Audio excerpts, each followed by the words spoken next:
My name is Jason. I'm going to perform the in-cab pre-trip. The first thing that you want to do for the in-cab pre-trip is put your seatbelt on.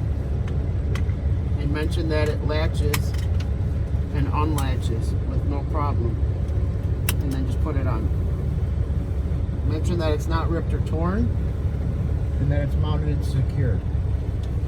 The next thing I want to mention is that I have my fire extinguisher over here down on the left, and that it's mounted and secured to the floor with the pin in place, fully charged in the green with the yellow needle, not expired, and that it's rated 10 ABC or 10 BC. Next, I want to talk about my 3 red reflective triangles. They're down here, and there should be 3 of them. They should be clean, not cracked, and working properly. No missing parts, and mounted to the heavy bases. Next, I want to talk about my box of fuses. 1 of each kind is all I need to have. And right in here, there's usually a box of fuses, and then I should have 1 of each kind. Next, I want to perform my safe start. Now, my safe start, I want to make sure that both spring brakes are applied, tractor and trailer spring brakes, make sure they're applied. Neutral. 2 hands on the wheel, push my clutch in, start the vehicle.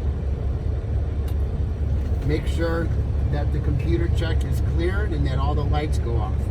If the ABS light stays on, then there's something wrong with the anti-lock brake system. Make sure the ABS light goes off. On the test, they want to hear about the ABS light. While the air pressure builds to 120, considering I just started the vehicle, I want to talk about all my gauges. I want to point at each one. Starting with my water, it should be around 170 degrees. Next, I have my oil pressure gauge right here. The oil pressure gauge should be between 5 and 20 psi at idle, and between 35 and 75 psi when it's running. Next, I want to talk about my voltage meter. The voltage meter should be just over 14 volts, which means the alternator is working properly. Next, I want to talk about my primary air gauge. See, it says 1. The primary air gauge controls the rear tractor and trailer brakes, and the secondary controls the front tractor and trailer brakes and the pneumatic devices. The pneumatic devices are the air horn, the air seat, and the air ride suspension.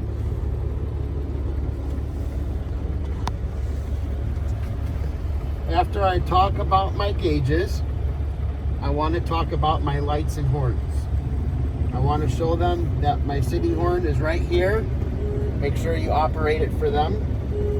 And then I have my air horn.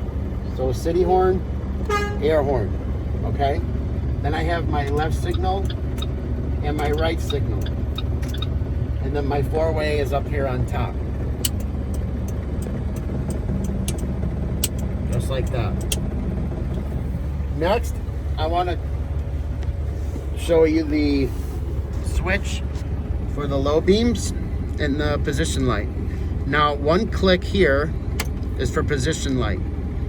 2 click is for low beam. And then just simply shut it off. Next, we have the high beam. Now, to perform the high beam, you have to do the 2 clicks for the low beam first, and then pull the turn signal once. As you can see, the high beam stays on. Pull it once again, it makes the high beam shut off. That's for our lights and horns. Okay, next I want to show them my defroster. I want to put it on defroster. I want to reach up and say my defroster is working properly. Then I want to simply put it to the floor, this one right here, okay? And we'll reach down and say, okay, my heat is working properly.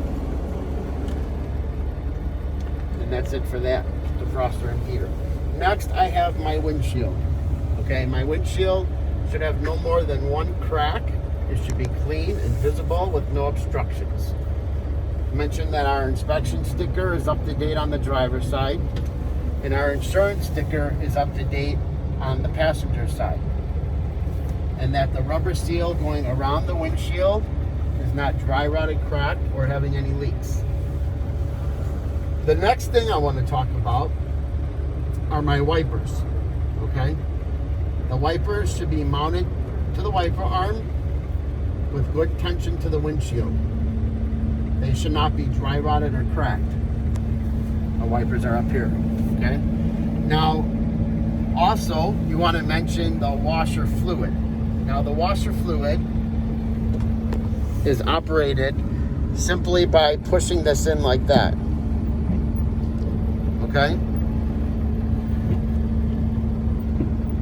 You see, you just push that in. Just like that. You want the washer fluid to work properly, and you want to make sure that it's full. After my washer fluid, I want to talk about my mirrors on both sides. Okay? Now there's the flat mirror on the top, the convex mirror on the bottom. They should both be clean, not cracked, and visible with no obstructions like stickers. I want them to be mounted and secured and adjusted to my view with the controllers. Okay? After that, I want to go right into my air brakes, which is the next video. Thank you for watching. Good?